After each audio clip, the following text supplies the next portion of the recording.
If you are a candle maker or you're considering becoming a candle maker and create a business out of it, then you have come to the right playlist. In this playlist, I talk about tips and tricks of how to create perfect candles with the best hot throws that you could possibly get from your candles.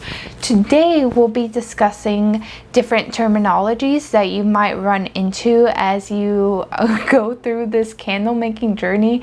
And believe me when I say that it is a journey. I've been on this path for about 4 months now, and I have learned so much. The candle making community is really sweet community, and they are welcoming and inviting, and we just want to provide cozy environments for our customers, and it's just absolutely amazing to be part of something so wonderful. And if you are considering being part of this amazing family, come on in.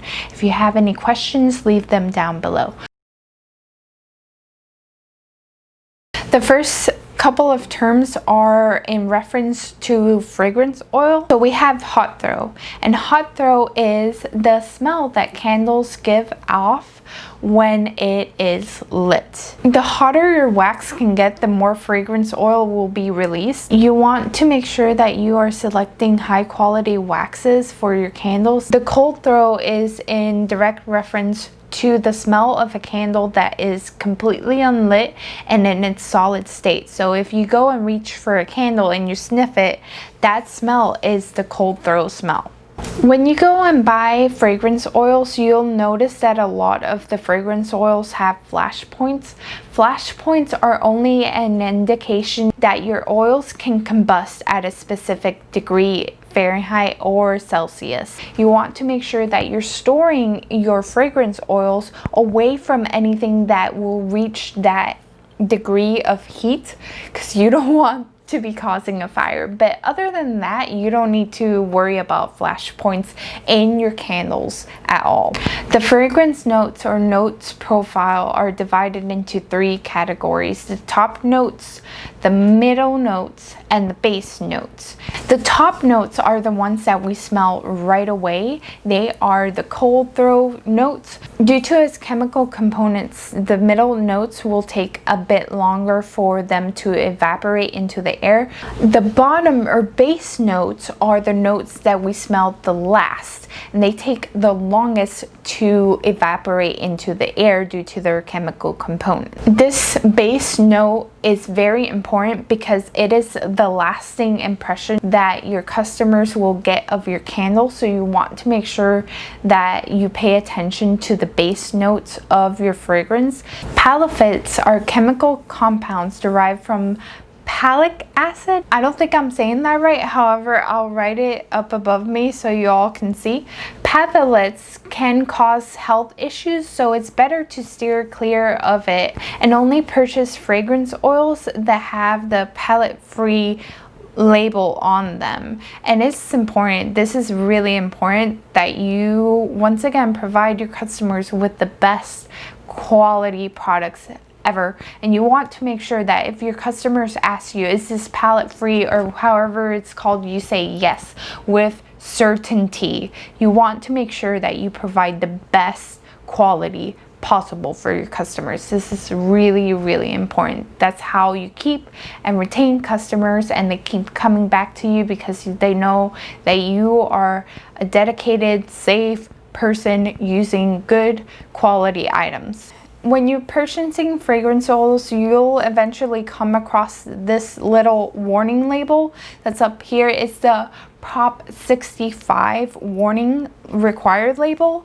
and these warnings are there because the chemicals that they use for these fragrance oils are known to cause cancer, and so they have to be transparent and let you know.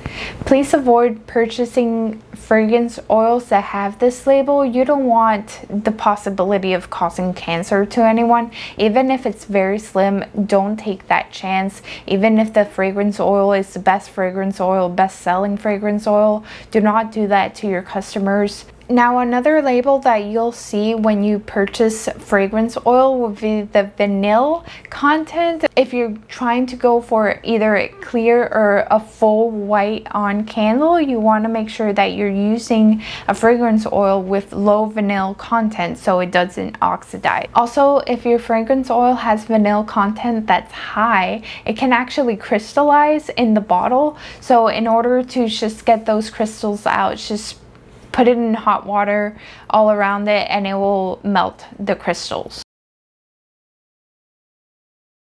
Here are some terms that you might run into when you're researching candle making. The melt point is the point where your candle goes from its solid to its liquid state. You want to pay attention to your melt pool because it's a direct indication of whether or not you wicked your candle correctly.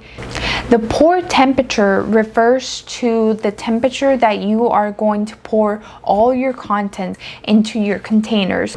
The fragrance oil is the percent of oil that your candle wax can hold. So you want to make sure that you have this number, and your supplier of candle wax will provide this number. Here are the terms that you are going to run into as you are looking for wicks for your candle. Underwicking refers to when your wicks are too small for your container. You will notice that you have a very small melt pool. Overwicking is when you have placed a very large wick into your candle container and you will notice that your melt pool is very large, very deep into the container. You want to look at the side of the container to see the melt pool. You'll also notice that the candle flame is very tall and flickering. Overwicking your candle is very dangerous because it can cause a lot of heat and thus probably crack your container. So you want to make sure that you do burn tests, and I'll put a video up with my burn test for my specific candle wax and container. Those are the terms that I have ran across again and again on my candle making business journey. If you have any questions, comments, or suggestions of further videos that you want to see in the future, just comment down below and I'll be sure to make that for you. I hope you all enjoyed and I hope to see you in the next video. Bye everyone!